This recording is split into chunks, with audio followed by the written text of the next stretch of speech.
저희가 사도행전 21장을 지금 읽고 있는데요. 지금 바울이 어디에 있느냐? 예루살렘에 있습니다. 이제 2차 여행을 다 마치고 예루살렘으로 들어온 것입니다. 그래서 오늘 본문 17절에 오면 예루살렘에 이르니 그러죠. 바울의 2차 선교 여정을 마치고 예루살렘에 들어온 것입니다.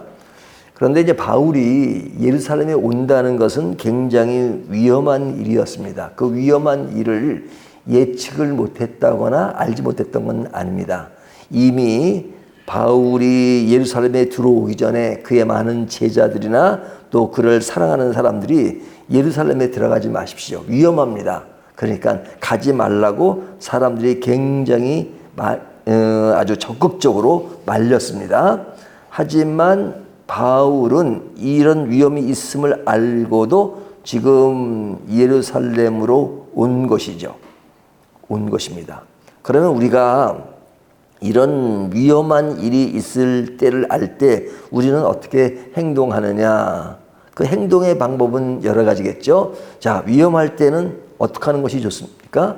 피하는 것이 좋죠. 그러니까 위험할 때는 피하는 방법도 있고 또 다른 한편으로는 위험하지만 그 위험을 무릅쓰고 전진할 때도 있죠.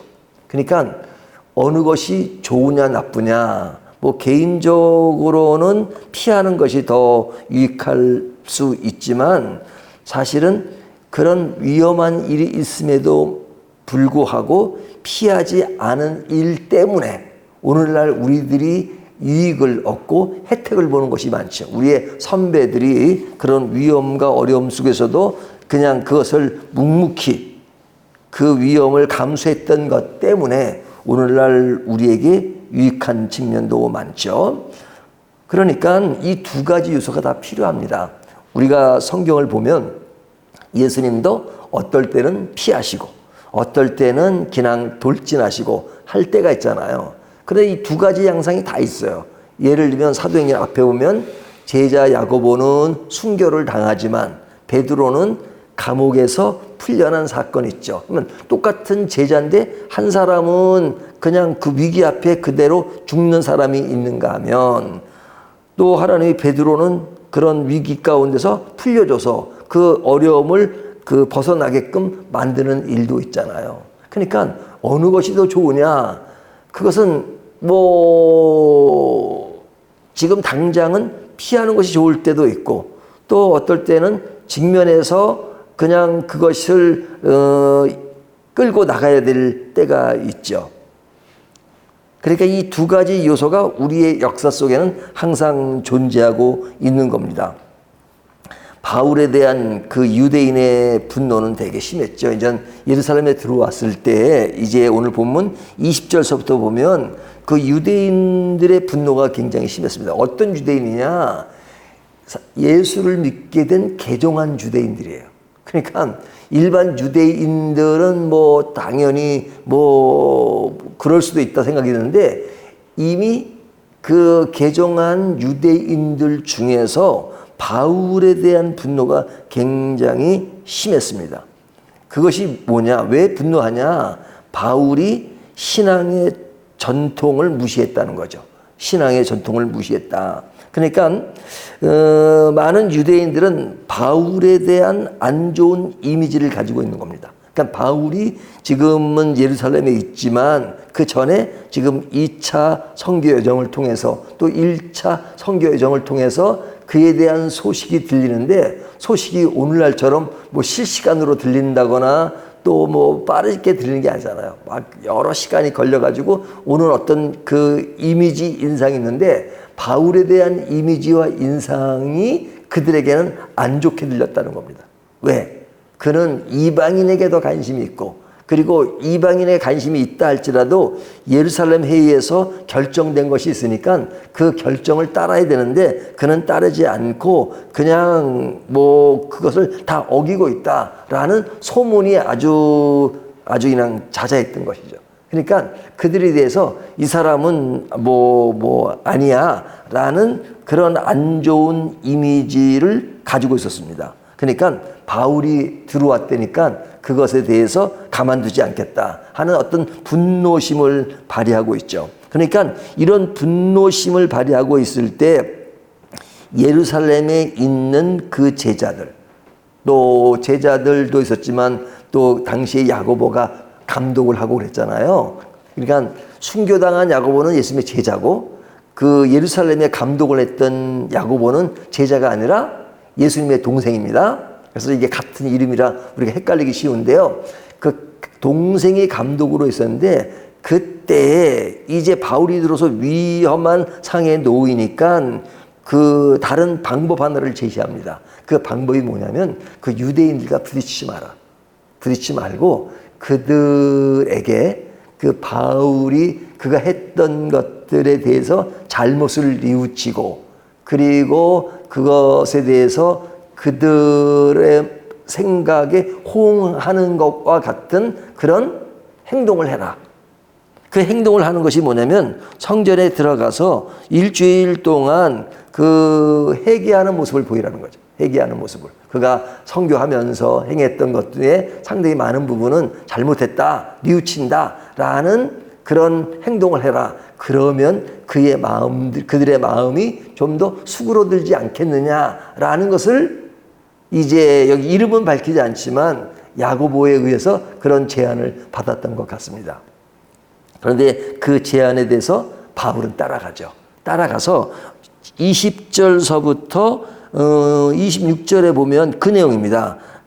다 읽진 않아도요. 그것을 받아들여서 이제 일주일 동안 성전에서 그런 역할을 합니다. 회개하는 모습을 행합니다.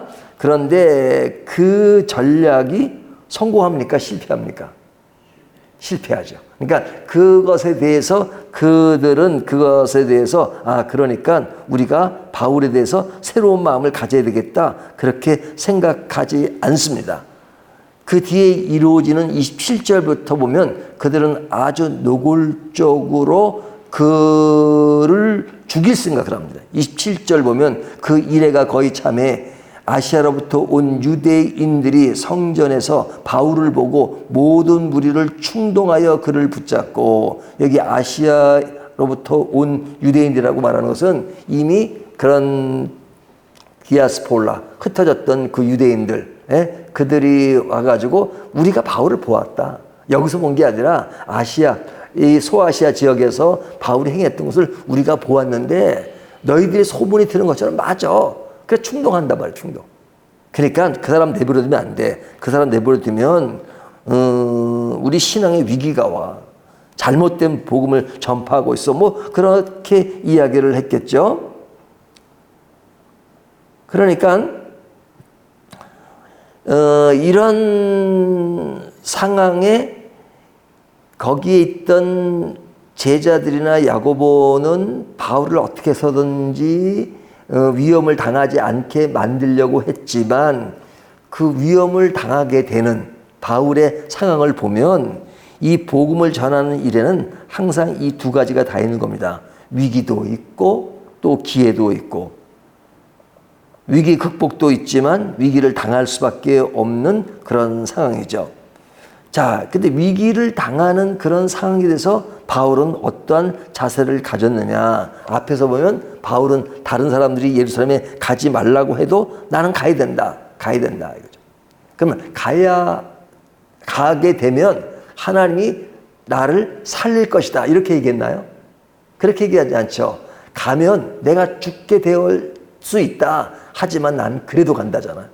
그러니까 하나님이 나를 보호해서 살릴 것이다 라는 이야기를 바울이 한 것이 아니라 가면 내가 죽을 수도 있다. 하지만 나는 간다. 이것이잖아요. 그러니까 신앙의 선택에 있어서는 사실은 두 가지가 다 필요할 때가 있습니다. 어떨 때는 피하는 것이, 어떨 때는 정면 돌파하는 것이, 하지만 그 어떤 선택이든 간에 사실은 복음에 유익되는 것이라면 때에 따라서는 피하기도 하고 때에 따라서는 정면 돌파도 하는 것이죠. 이것이 바울에서의 어떤 사역에서 나타나는 겁니다. 여기서 유대인들의 마음을 좀 더 수그러뜨리기 위해서 7일 동안 본의 아닌 자기의 생각은 아니지만 그러나 성전에서 회개하는 모습을 보인 것은 그들에게 어떤가 타협한 것이죠. 하지만 그 타협이라는 것이 신앙을 이탈하거나 잘못된 건 아니란 말이죠. 때에 따라서는 강하게 나갈 때도 있고 때에 따라서는 좀 더 느슨하게. 그러니까 바울의 신앙을 보면 진짜 목숨 걸리는 목숨 걸지만 또 목숨 걸지 않아도 될 일은 또 목숨 걸지 않고 해요. 그래서 디모데에게 할례를 행한 것도 사실은 그런 것이잖아요. 꼭 할례를 행하지 않아도 되거든요.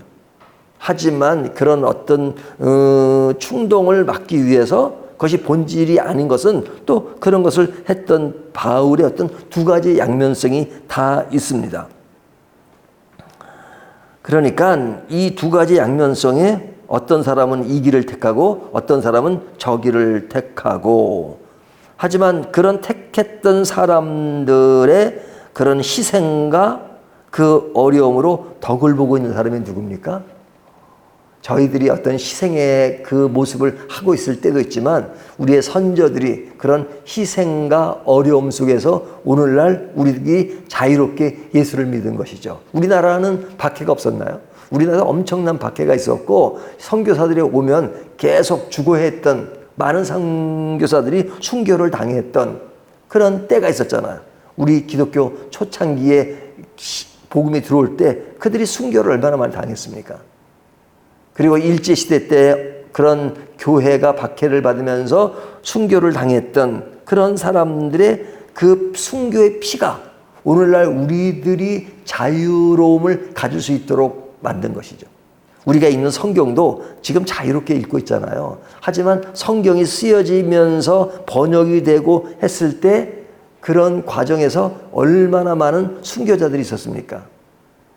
라틴어 성경이 영어로 번역될 때 그것이 안 된다 그래가지고 그냥 순교를 당했던 사람도 있고요. 우리 한국 성경도 마찬가지입니다. 초창기에 뭐 토마스 선교사라든지 이런 사람들이 중국으로부터 쪽복음을 가지고 왔을 때 그것에 대해서 박해를 받고 그래서 성경을 함부로 나눠줄 수 없고 번역할 수 없는 그런 시기들이 있었잖아요. 성경을 본다는 것 자체도 신앙의 위기를 만드는 때가 있었잖아요. 하지만 오늘날 우리는 성경을 얼마나 자유롭게 봅니까? 자유롭게 보니까 원래부터 이건 자유다 그렇게 생각하지만 그 전에 많은 사람들의 피와 고난과 핍박과 박해 속에서 지금 그 혜택을 우리가 보고 있는 겁니다. 그런 의미에서 우리들은 사실 우리들의 자유로운 신앙생활을 감사할 수 있어야 돼요. 또 앞으로 어떻게 될 수가 있는지 모르죠. 시대는 항상 바뀌니까요. 그런데 이제 이런 바울의 어떤 이 두 가지 양면성이 오늘 본문에 잘 보여집니다. 그리고 27절부터 나올 때 이때 그 사람들이 바울을 끌고 나갑니다. 성전 밖으로 끌고 나가서 그를 죽이려고 합니다. 죽이려고 하는 그런 내용들이 굉장히 상세하게 기록이 되어 있잖아요. 그러니까 신앙인들은 항상 위기를 벗어나고 항상 좋은 일만 생긴다라고 말하면 복음을 제대로 가르치고 설명하는 것이 아닙니다.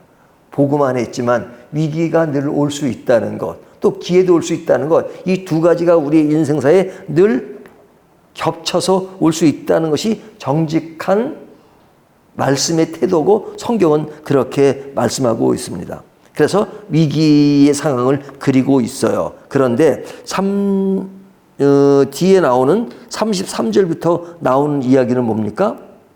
그렇게 바울이 죽음의 위기에 놓여 있을 때 로마 군인 천부장이, 이 천부장이라는 것은 밑에 부하가 1000명 있다는 겁니다. 그러니까 1000명을 다스리는 사람을 천부장, 100명을 다스리는 사람은 백부장. 그러니까 백부장은 오늘날로 말하면 한 중대장 격이에요. 그러니까 중대장이면 뭐 계급으로 따지면 한 대위 정도. 대위, 중위 이 정도 사람들이 중대장을 하잖아요. 그냥 천부장이면 뭐 이거는 뭐 대대가 아니라 연대급이니까 오늘날로 말하면 뭐 대령이나 그런 별 하나 정도의 그런 그 계급을 가지고 있는 사람이거든요. 이 천부장이 그 바울의 그런 모습을 보고 그냥 끌고 가는 겁니다. 이 사람이 그랬느냐 해서 33절에 보면 이에 천부장이 가까이 가서 바울을 잡아 두 쇠사슬로 결박하라 명하고 그가 누구이며 그가 무슨 일을 하였는지 물으니 무리 가운데서 어떤 이는 이런 말로 어떤 이는 저런 말로 소리치거늘 천부장이 소동으로 말미암아 진상을 알 수 없어 그를 영내로 데려가라 명하니라. 그러니까 이 천부장이 뭐 바울을 위한 것은 아니었지만 소동이 일어나니까 그 소동을 진정시키기 위해서 바울을 끌고 간 것입니다. 그런데 그렇게 끌고 간 것이 바울에게는 그때 이 사람을 죽이려고 했으니까 그 죽음에서 벗어나는 그런 일이 되죠. 그래서 그런 의미에서 바울에게 도움이 된 겁니다. 하지만 그가 바울을 위해서 하는 일은 아니니까 결국은 감옥에 갇히게 되잖아요. 그러니까 다시 감옥에 갇히는 것은 처음으로부터 시작한다면 감옥에 갇힌 일도 좋은 일은 아니잖아요. 뭐 죽음의 위기로부터 명언한 것은 좋은 일이지만 그러나 역시 감옥에 갇혔다는 일은 그렇게 좋은 일은 아니란 말이죠. 하지만 이 감옥에 갇힌 일을 보면 또 감옥에 갇히는구나. 예루살렘에 오지 않았으면 감옥에 갇히지 않았을 텐데 하지만 바울이 그런 말을 했죠. 2차 유정 때 나는 로마도 가야 하리라 그러죠. 로마도 가야 하리라. 근데 바울이 로마를 간다는 것은 이제 소아시아 지역에서 헬라 지역, 그리스 지역을 통해서 더 넘어 유럽까지도 복음을 전파되게 의지를 가지고 있었습니다. 그래서 로마까지 가면 그 당시에 세계를 지배하고 있던 로마에 복음이 전파되면 더욱더 복음이 확산된다는 생각을 했기 때문에 로마를 생각한 것이거든요. 근데 바울이 로마에 가긴 가죠. 어떻게 갑니까? 죄수의 몸으로 가잖아요. 그러니까 죄를 지어서가 아니라 지금 이렇게 바울이 감옥에 로마 군인에게 갇히고 그런 일들이 감옥에 있는 것이 지금은 또 이게 어려운 일이 생겼지만 그러나 이 감옥에 갇힌 그 일이 로마에 가서 복음을 증거하게 되는 계기가 되는 것을 보면 사람 일은 또 하나님의 일은 참 알 수 없는 겁니다. 우리가 어떨 때는 굉장히 큰 위기인데 그 위기가 복음을 전파하는 하나의 동기가 될 수도 있고 또 죽음에서 살아난 것이 또 감옥에 갇히는 것은 또 죽음에서 살아난 것은 다행이지만 또 어려움이다 하지만 그러나 그것이 전개되는 일들을 보면 참 알 수 없어요. 그러니까 우리가 살아가면서도 그런 거 많이 껴요. 어떨 때는 절대 위기 속에서 굉장히 어려운데 그것이 기회가 될 때가 있고 또 기회가 위기가 될 때도 있는 것을 늘 겪으며 살잖아요. 그런 것이 반복되는 상황 속에서 우리는 어떤 자세를 가지고 살아야 되느냐 하는 그 우리들의 인식이 중요한 것 같습니다. 이 인식에 대해서 오늘 말씀 안에서 정리를 한다면 우리들의 지금의 자유는 이런 사람들의 고통과 그리고 죽음에 직면한 그런 자세 속에서 우리가 혜택을 보는 것이다 하는 것이고요. 하나님의 일은 그냥 단거리가 아니라 마라톤입니다. 긴 여정 속에 이루어지는 일들. 그래서 단거리식으로만 보면 항상 모든 일이 이루어지지 않는 것 같지만 그냥 넓게 보면 하나님의 일은 이루어지고 있다라는 것. 그리고 그런 긴 안목 속에서 고난이 오고 어려움이 오지만 그런 속에서 복음은 피어나고 그 피어나는 그 열매들이 오늘날 세계 가운데 기독교가 퍼지고 그리고 많은 사람들이 예수를 믿게 된 계기를 만들었다. 그러니까 복음은 고난 속에서 꽃을 핀 것이죠. 바울이 그 일을 했을 때는 속임이었잖아요. 오늘날 그런 기독교가 전 세계에 퍼진 것을 비한다면 하지만 기독교는 지금 전 세계에 퍼져서 많은 사람들이 그리스도 때문에 살고 그리스도 때문에 죽고 그리스도 때문에 자기의 모든 삶을 그대로 오픈할 수 있는 것은 바로 이런 복음의 시작이 있었기 때문에 그런 것이죠. 그렇다면 오늘날 내 자신은 어떤 위치에 있는가, 어떤 역할에 있는가, 사람마다 지금 위기에 있고 기회에 있을 수도 있고 어떤 사람은 정면 돌파를 하는 사람이 있는가 하면 어떤 사람은 피해되는 그런 상황에 놓일 수도 있죠. 하지만 피한다고 나쁜 것은 아니죠. 어떨 땐 피하는 것이 필요할 때가 있죠. 하지만 어떤 상황이든지 그것이 복음의 결과를 아름답게 만드는 일에는 도움이 된다는 것. 내가 지금 피함으로써 내가 생명을 유지함으로써 또 다음 단계 일을 할 수 있는 것이고요. 또 어떨 때는 그냥 정면 돌파로서 또 그가 비록 야고보처럼 순교를 당하지만 그의 순교의 피가 오늘날 우리들에게 그 영향을 줄 수 있다는 것을 생각하면 정말로 우리는 감사와 더불어서 우리의 지금의 상태를 어떻게 잘 극복할 수 있는가 하는 도전과 또 위로가 되는 말씀이기도 하죠. 오늘 이 말씀을 가지고 우리의 지금 상황들을 잘 이끌어가는 저와 여러분이 되시기를 주님의 이름으로 축원합니다.